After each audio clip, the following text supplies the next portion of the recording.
I think when I went into grade 7, I went into public school, and I was supposed to go to an after-school kind of Hebrew class. And I think they were sort of beginning to have the idea of girls having bat mitzvahs at that time. In the Orthodox, they didn't do that. The Orthodox synagogue that my parents went to. But I didn't have a bat mitzvah.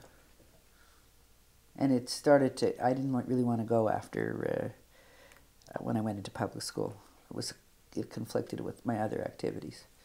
And like baseball.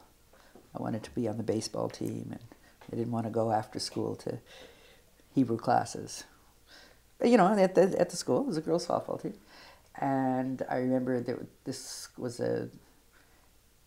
very upsetting to my parents that I wouldn't go to the after school. I figured I'd had enough already.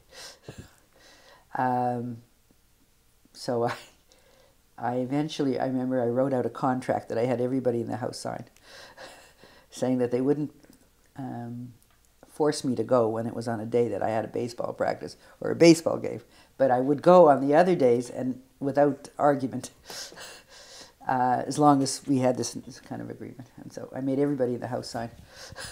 My brother, my sister, my parents, me. They did. And I did.